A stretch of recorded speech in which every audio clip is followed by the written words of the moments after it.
पहले तो माफ़ी चाहता हूं कि आप लोगों को इंतज़ार करना पड़ा, परंतु आज एक बहुत ही गंभीर विषय पर इस प्रेस वार्ता को भारतीय जनता पार्टी की तरफ से आयोजित किया गया है।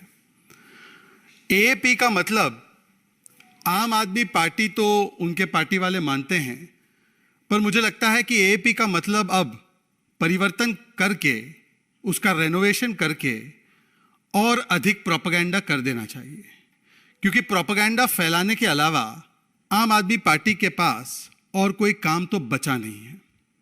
वो कहते हैं ना कि आज शायद सुधांशु जी ने भी कहा था, झूठ की पैरवी करते रहे और वो करता चला गया, बस उसका चेहरा उतरता चला गया। और आज जिसकी पूरी की पूरी राजनीतिक फिलॉसफी एक प्रकार से selective seeing, defective thinking and strategic silence and strategic talking की है, मतलब चयनात्मक दृष्टि से देखो, दोषपूर्ण तरीके से सोचो और सुविधाजनक तरीके से बोलो, जिसकी राजनीतिक फिलॉसफी बन चुकी है, ऐसी आम आदमी पार्टी आज फिर से प्रोपेगेंडा फैलाने में लगी हुई थी। हमें लगा कि आज आम आदमी पार्टी ने प्रेस वार्ता रखी है तो कई महत्वपूर्ण सवाल है जिसका वो जवाब देगी।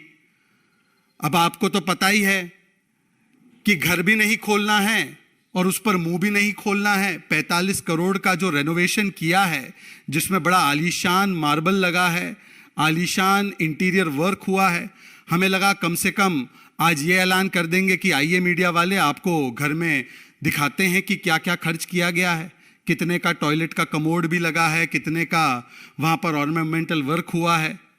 पर उस पर नहीं बोले, उस पर चुप्पी साध गए। हमें फिर लगा कि चलिए सी अरविंद नाम के मनीष सिसोदिया के सेक्रेटरी का एक बहुत ही महत्वपूर्ण बयान सामने आया है और मैं मीडिया चैनल्स देख रहा था, आपने उसकी रिपोर्टिंग की है कि किस प्रकार से शराब नीति में वो तमाम बदलाव जिससे कि शराब माफियाओं को मोटा मुनाफा मिला, वो अरविंद केजरीवाल की उपस्थिति में अरविंद केजरीवाल के घर पर किया गया।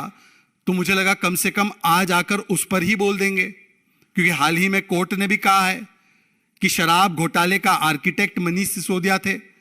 90 से 100 करोड़ रुपए की घूस मनीष सिसोदिया और उनके अन्य साथियों को दी गई, तो उस पर भी नहीं बोला।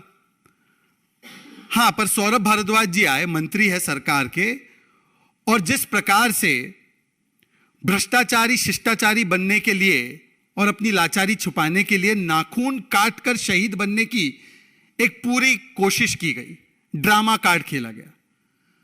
पहले मैं आपको तथ्यों से अवगत करा देता हूं, जिसके बारे में आज सीधे सीधे प्रोपेगेंडा फैलाने का, झूठ फैलाने का काम किया गया, और वो क्यों किया गया वो भी आप समझ सकते हैं।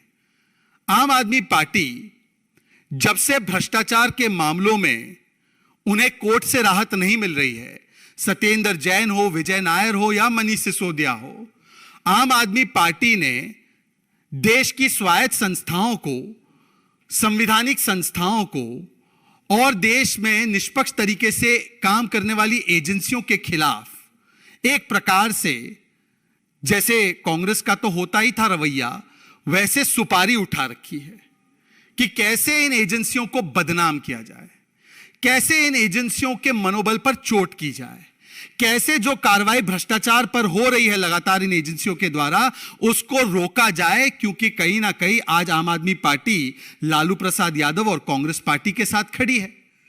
और सबसे ज्यादा फायदा इन एजेंसीज के काम में ऑब्स्टिकल क्रिएट करके आम आदमी पार्टी के भ्रष्ट नेताओं को, आरजेडी के भ्रष्ट नेताओं को और कांग्रेस पार्टी के भ्रष्ट नेताओं को ही होगा, स्वाभाविक है। तो आज किस प्रकार से यह किया जाए, इसके लिए एक प्रेस वार्ता आम आदमी पार्टी ने की, और आम आदमी पार्टी के मंत्री एवं प्रवक्ता आकर कहते हैं कि ईडी ने, एनफोर्समेंट डायरेक्टोरेट ने किस प्रकार से हमें परेशान करने के लिए, हमें सताने के लिए पूरी साजिश रची है। और आज उस साजिश के तहत आज ईडी ने, जब उनकी साजिश, तथाकथित साजिश फेल हो गई, तो ईडी ने उनको माफी मांगने के लिए एक नोटिस भी भेजा है कि हम माफी मांगते हैं। यह पूरा मामला संजय सिंह के नाम को लेकर है कि एक जगह पर एक टाइपोग्राफिकल एरर होता है। ईडी उसी समय पर उस टाइपोग्राफिकल एरर को 4 जगह नाम अपीयर होता है संजय सिंह का, 3 जगह सही होता है, 1 जगह राहुल सिंह जो कि इस पूरे मामले में उनका भी नाम है, वहां पर गलती से राहुल सिंह के बदले संजय सिंह, ये टाइपोग्राफिकल एरर है। हम भी कई बार लिखते हैं, टाइपिंग करते हैं, उसमें एरर हो जाता है, ये एरर हुआ, एक जेन्युइन एरर करते हैं और उसको सुधारने का भी कार्रवाई वो तुरंत करते हैं। पर उसको लेकर, उस टाइपोग्राफिकल एरर को लेकर किस प्रकार से हाय तौबा मचाना और छाती पीटना और विक्टिमहुड कार्ड खेलना, आज इसमें तथ्य क्या है आनंद जी, मैं आपको तथ्य बता रहा हूं। तथ्य यह है कि एक जगह गलती से नाम आया, 22 तारीख को संजय सिंह जी नोटिस भेजते हैं, उससे पहले 20 तारीख को ही, 20th को ही इन्वेस्टिगेटिंग एजेंसी कंसर्न्ड ने एप्लीकेशन डालकर उसमें सुधार के लिए अप्रोप्रिएट जुडिशियल फोरम में इसके लिए बात रख दी थी कि टाइपोग्राफिकल एरर की वजह से यह गलती हुई। तो सौरभ भारद्वाज जी का यह चार्ज कि जब सारी चीजें, एक सेकंड हम प्रेस वार्ता रोकते हैं, मुझे लगता है कि यह बड़ा इंपॉर्टेंट विषय है मेरी पार्टी के लिए। आनंद जी, आप कृपया मुझसे कोऑपरेट करें। तो आज जिस प्रकार से पहले तो उन्होंने झूठ फैलाया कि बहुत देर लगा दी ईडी ने करेक्शन करने में या इस पूरे मामले में सुधार करने में, आपके सामने तथ्य है, मैं आप ही के सामने जो तथ्य आपके चैनल्स ने पेश किए उसमें से पढ़कर बता रहा हूं कि 20th को ही, बिफोर नोटिस को अराइव, उससे पहले ही इसकी करेक्शन के लिए एप्लीकेशन लगा दी गई। झूठ नंबर 1 सौरभ भारद्वाज का पकड़ा गया। झूठ नंबर 2, सौरभ भारद्वाज कहते हैं कि देखिए हमें परेशान किया जा रहा है, हमें सताया जा रहा है। बाकी के 3 जगह जहां नाम आया है उसके विषय में कुछ नहीं कह रहे, वहां तो सही है नाम, वहां पर कोई गलती नहीं है। तीसरा, सौरभ भारद्वाज कहते हैं कि ईडी ने हमसे माफी मांगी। अंग्रेजी के आप भी जानकार है, वो नोटिस आपके पास भी है, आप पढ़ लीजिए कि कौन से वाक्य में एजेंसी ने माफी मांगी। तो यह झूठ बोलने का काम किया जा रहा है। यह इसलिए किया जा रहा है क्योंकि किस प्रकार से एक एजेंसी के मनोबल पर चोट की जाए, जिसका आज पीएमएलए के केसेस में, मैं पीएमएलए के ऑनगोइंग केसेस में जो ट्रायल में चले गए हैं, वहां पर कन्विक्शन रेट 96% है। यह वही एजेंसी थी जब यूपीए के जमाने में एक भी कन्विक्शन नहीं हुआ था, आज 96% कन्विक्शन रेट है। यह वही एजेंसी है, यूपीए के कालखंड में 4-4.5 हजार करोड़ रुपए मनी की जो है रिकवरी होती थी, आज 1,15,000 करोड़ से ज्यादा जो इलीगल करप्शन का पैसा है उसको रिकवर करने का काम इस एजेंसी ने किया है। आज भ्रष्टाचार के खिलाफ यह कार्रवाई कर रही है एजेंसी। तो किस प्रकार से एक टाइपोग्राफिकल एरर को लेकर हाय तौबा मचाना, और वो कौन मचा रहा है, एजेंसी का दुरुपयोग हो रहा है, ये कौन कह रहा है। एक आपको मैं वीडियो बताता हूं, यह वीडियो सौरभ भारद्वाज का ही है। यह वीडियो कुछ दिन पुराना है। सौरभ भारद्वाज जी के विषय में, मन में किस प्रकार से इंस्टीट्यूशंस और एजेंसीज काम करती है, उनके तहत आने वाली इंस्टीट्यूशन का कैसे वो दुरुपयोग करते हैं, मैं जरा उसका आपको एक छोटा सा प्रमाण, एक छोटा सा ट्रेलर बताना चाहता हूं, सुनिए। बहुत मजे रहते हैं, कोई दिक्कत नहीं होती, मैं आपको बता रहा हूँ, कोई दिक्कत नहीं। कई साथी अंदर है, उनका बातचीत हुई है, मजे में है, कोई चिंता की बात नहीं है। और अच्छी बात यह है, जेल दिल्ली सरकार की है, जेल दिल्ली सरकार की है। यह है सौरभ भारद्वाज जो ज्ञान दे रहे हैं, इनकी पार्टी ज्ञान दे रही है कि एजेंसीज, इंस्टीट्यूशंस का मिसयूज होता है। हालांकि 14 पार्टी इकट्ठा होकर गई थी सुप्रीम कोर्ट में यही आरोप लगाने के लिए कि हमें तो प्रताड़ित किया जा रहा है। कोर्ट ने एक नहीं सुनी।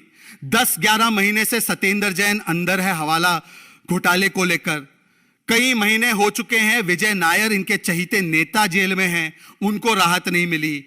अब मनीष सिसोदिया, जिनको सुप्रीम कोर्ट तक हो गए, वहां पर से राहत नहीं मिली। अभी हाल ही में ईडी और सीबीआई दोनों विषयों में उनको राहत नहीं मिली है। यहां तक कि कोर्ट ने कहा है कि ये आर्किटेक्ट है शराब घोटाले के, और उनके बारे में कहा है कि 90 से 100 करोड़ रुपए की घूस ली है।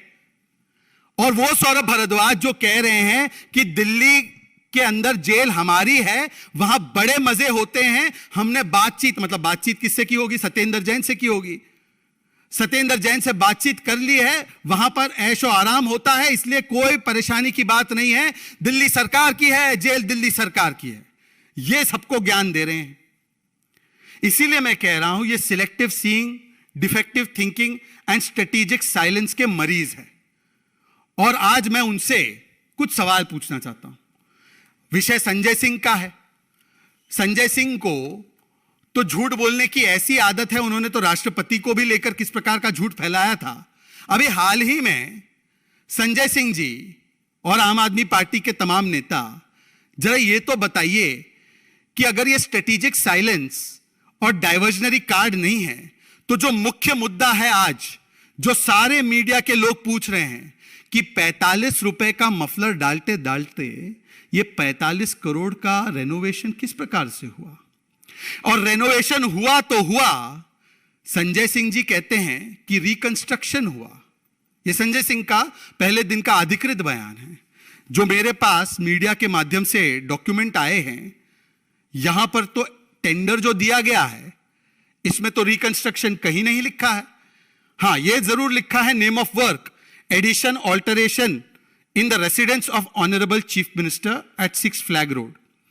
यह अलग विषय है कि यह एडिशन और ऑल्टरेशन फिर एक्सपेंशन में भी तब्दील हो गया, पर यह रिकंस्ट्रक्शन का तो केस था ही नहीं। टेंडर तो रिकंस्ट्रक्शन बताता ही नहीं है। संजय सिंह जी इस पर नहीं बोलेंगे, सौरभ भारद्वाज इस पर नहीं बोलेंगे। सिलेक्टिवली चुप हो जाना है। जहां एक टाइपोग्राफिकल एरर मिल जाए, वहां पर हाय तौबा मचाना है, अपने आप को क्लीन चिट दे देना है, कट्टर ईमानदार कह देना है, कोर्ट की बात नहीं सुननी है, एजेंसी की बाकी और बातें नहीं सुननी है, और इस विषय पर पूरी तरह से शांत होना है। मुंह भी नहीं खोलना है, घर भी नहीं खोलना। और कुछ एकाध पत्रकार दिख रहे हैं जो उनके बाउंसर के हाथों किस प्रकार से अभद्रता की गई, उसके भी शिकार है। संजय सिंह जी, ये बताइए, आपने ही प्रेस कॉन्फ्रेंस की थी, आप बड़े ज्ञानी हैं, बहुत ज्ञान है। कह रहे थे छत गिर रही थी, 3-4 बार छत गिर गई, बड़ा डेंजरस स्ट्रक्चर था, बहुत डेंजरस था। यह पहली बार ऐसा हुआ है कि छत की मरम्मत करने के लिए, छत सलामत रहे, the ceiling should be safe, for that you have to install flooring of Dior marble. यह ऐसी टेक्नोलॉजी मैंने कभी नहीं देखी है, यह केवल आम आदमी पार्टी की टेक्नोलॉजी है। टाइपोग्राफिकल एरर पर अपने आप को क्लीन चिट देना, और जब सीलिंग गिर रही है, the sky is falling on your head, you say कि we will install Dior pearl marble. ये मैं नहीं कह रहा, मीडिया के माध्यम से है, और किसी ने इसको कॉन्ट्राडिक्ट भी नहीं किया। ये नहीं कहा है कि ये गलत है कागज, ये नहीं कहा है ये खर्च नहीं हुआ है। उनकी जो भी प्रेस वार्ता हुई है उसमें उन्होंने ये नहीं कहा। पर आप बताइए कि करोड़ों रुपए का डियोर पर्ल मार्बल कैसे लगा, उसका कोई जवाब नहीं। सिलेक्टिवली चुप हो जाना है। सिलेक्टिवली ये भी चुप होना है। एक और कागज सामने आया। अब क्या है, मीडिया वालों की बातों को हम सीरियसली भी लेते हैं, और उनके सवाल भी जनहित के सवाल है। मीडिया में ही देखा मैंने कि रिकमेंडेशन तो भाई साहब को की गई थी, मकराना मार्बल लगा दो। उनके आलीशान बंगले में उनको कहा गया था कि जो शाहजहां ने ताजमहल में लगाया है मकराना फॉर मुमताज महल, ये जितनी मेरी हिस्टोरिकल आर्किटेक्चरल जानकारी, हो सकता है इधर उधर थोड़ी कमजोरी हो, पर जो शाहजहां और मुमताज महल के लिए ठीक था, वो सुल्तान केजरीवाल के लिए ठीक नहीं था। सुल्तान केजरीवाल ने कहा कि दफा हो जाओ, हमें तो केवल डियोर पर्ल मार्बल चाहिए। ये डियोर पर्ल मार्बल लगा। फिर बताइए, और डियोर पर्ल मार्बल क्यों लगा? क्योंकि छत गिर रही थी। ये मार्बल का और छत का क्या रिलेशन है, ये जरा समझाने का कष्ट कीजिए संजय सिंह जी, आप माहिर है, एक्सपर्ट है इस इशू में। अच्छा, ये भी नहीं, छत को सलामत रखने के लिए, छत को ठीक ठाक रखने के लिए, सिर पर कहीं ना गिर जाए, इसके लिए 8-8 लाख के कर्टन भी लगे हैं। अब बताइए, 1 करोड़ का कुल कर्टन भी लगा है, 20 लाख का कारपेट भी लगा है, लाखों रुपए का ऑर्नामेंटल और डेकोरेटिव वर्क भी हुआ है, 63 लाख का किचन भी बना है, 15 बाथरूम में 15 वैनिटी 15 लाख के भी लगे हैं, और एक आध ड्रेसर बच्चे का 8 लाख का भी बना। उसके अलावा भी बहुत ड्रेसर वार्डरोब लगे। ये सारी चीजें इसलिए की गई क्योंकि छत कमजोर थी। इस पे नहीं बोलना है। मीडिया वाले सवाल पूछे तो उनको गाली गलौज करना है, उनको बाउंसर से हड़काना है। घर भी नहीं खोलना है, मुंह भी नहीं खोलना है, पर डिफेक्ट, एक टाइपोग्राफिकल डिफेक्ट पर पूरा हाय तौबा मचाना, इस पर नहीं बोलना। अब तो इस पर एलजी साहब ने कार्रवाई भी शुरू कर दी है और कहा भी है कि फाइलों को सुरक्षित रखा जाए। हम तो इसका स्वागत करते हैं, पर सवाल तो यह भी पैदा होता है कि अब एक और विषय सामने आया कि केवल महल से खुश नहीं थे केजरीवाल, सुल्तान है दिल्ली के, he sultan of Delhi, how can he just have mahal, he wants किला, उनको चाहिए था किला, पूरा किला बनना चाहिए। तो किला बनाने के लिए कैसे, जो लोग कह रहे थे भाई बस पैर पसारने की जगह मिल जाए, बस 4-5 कमरे मिल जाए, पैर पसार दे हम, बस उतने में हम संतुष्ट रहेंगे, ये कहते थे जब 45 रुपए का वो मफलर लगाते थे। अब 45 करोड़ का रेनोवेशन करा के बोलने लगे 8 अफसरों को कि अपना घर खाली करो फ्लैगस्टाफ रोड से, 2 बंगले खाली करवाए, 8 घर खाली करवाए, क्योंकि किला बनना है सुल्तान केजरीवाल का, सुल्तान केजरीवाल का किला बनना है, इसलिए घर भी खाली करवाए। इस पर भी नहीं बोलना, इस पर भी चुप रह जाना। और जो आज सबसे महत्वपूर्ण विषय है, महत्वपूर्ण विषय यह है कि शराब घोटाले में अगर आप इतने ही मासूम हैं, यही कहा ना आम आदमी पार्टी ने, तो प्लीज एक बार बता दीजिए कि पिछले इतने महीनों से, जब से एफआईआर दर्ज हुई है शराब घोटाले में अगस्त 2022 में, तब से लेकर अब तक अगर आप मासूम थे तो आप एफआईआर कॉश करवा देते, उसका जवाब नहीं। आपने 2.5% से 12% कमीशन कैसे की धवन कमीशन रिपोर्ट के खिलाफ जाकर, और वो भी as per Mr Kejriwal, Mr secretary C Arvind, कि किस प्रकार से वो हुई उनकी मौजूदगी में, उनकी उपस्थिति में उनके घर पर, उस पर भी कोई जवाब नहीं। इस पर भी कोई जवाब नहीं कि किस प्रकार से जब कोर्ट ने कहा है कि आप आर्किटेक्ट हैं शराब घोटाले के, उस पर भी कोई जवाब नहीं। 90 से 100 करोड़ रुपए का ट्रांजैक्शन हुआ है ब्राइब मनी का, यह कोर्ट ने कहा है, उस पर भी जवाब नहीं। किसके घर पर विजय नायर रुक रहे थे, किसका ऑफिशियल निवास था जिसके अंदर रहते हुए यह पूरे स्कैम को अंजाम दिया गया, उसका भी जवाब नहीं। किसके साथ फेस टाइम कॉल पर बात की अरविंद केजरीवाल ने, जो आरोप लगा है, जो कोर्ट के सामने गया है, जिसमें उन्होंने कहा तथाकथित रूप से कि विजय नायर इज माय बॉय, इनके साथ डीलिंग कर लो, उस पर भी जवाब नहीं। जवाब इन चीजों पर नहीं देना है, केवल मुद्दे को भटकाना है। और आज इसीलिए एक टाइपोग्राफिकल एरर को लेकर जिस प्रकार से हाई तौबा मचा रहे हैं, यह clear cut case of selective thinking, defective hearing and defective reading and strategic silence का मामला है। डाइवर्जन करने से डाइवर्जन नहीं होगा। आपको इन सारे मुद्दों पर, शराब घोटाले से लेकर हवाला घोटाला, और जो महल के अंदर भी जो CWG टाइप घोटाला किया गया है, जिसके ऊपर कई सवाल संदेह के घेरे में आए हैं कि 10 करोड़ के नीचे हर खर्च को कैसे रखा गया ताकि शायद ओवर इन्फ्लेट करके इन चीजों को अपने घर में लगाया जाए, ओवर बिलिंग करके उसको लगाया जाए। इन मुद्दों पर जवाब देने की बारी है एजेंसीज के खिलाफ और स्वायत्त संस्थाओं के खिलाफ और संवैधानिक संस्थाओं के खिलाफ। कृपया करके इस प्रकार का एजेंडा छोड़ दीजिए। और आपका कोई सवाल हो इस विषय पर तो पूछ सकते हैं।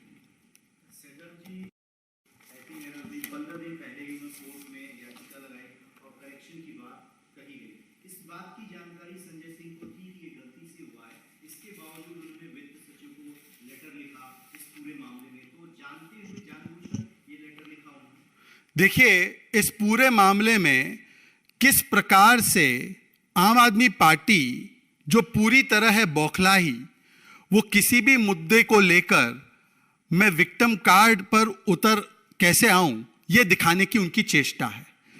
एक गलती हुई, उस गलती को तुरंत आपकी नोटिस से पहले ही सुधारने की प्रक्रिया शुरू हो गई।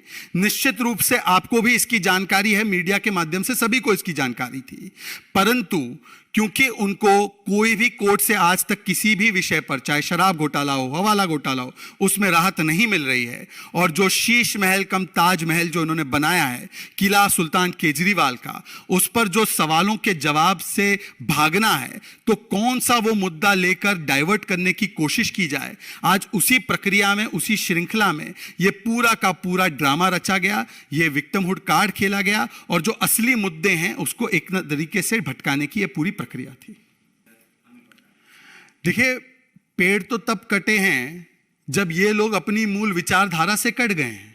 इनकी मूल विचारधारा क्या थी? जब अन्ना हजारे जी के तहत ये काम करते थे तब इनकी मूल विचारधारा ये थी कि चाहे कुछ हो जाए हम वीवीआईपी नहीं बनेंगे, चाहे कुछ हो जाए हम छोटे से सामान्य घर में रहेंगे। ये उन्होंने हलफनामा साइन करके दिया था। चाहे जो हो जाए हम अपने आम आदमी के स्टेटस को नहीं बदलेंगे। और जैसे ही राजयोग आया तो राजरोग का ऐसा संक्रमण आया है कि सारे सूलों से कट गए और उस श्रृंखला में पेड़ भी कट गए, उस श्रृंखला में घर भी खाली करवाए गए, उस श्रृंखला में 4-4 लाख के टॉयलेट कमोड भी लग रहे हैं, उस श्रृंखला में डियोर मार्बल भी लग रहा है और उस श्रृंखला में करोड़ों रुपए के पर्दे भी लग रहे हैं। ये पेड़ ही नहीं काट रहे हैं, ये दरअसल अपनी विचारधारा की जड़ों को काट रहे हैं, क्योंकि अब ये शागिर्द हैं लालू प्रसाद यादव जी के और ये शागिर्द है सोनिया गांधी और राहुल गांधी के।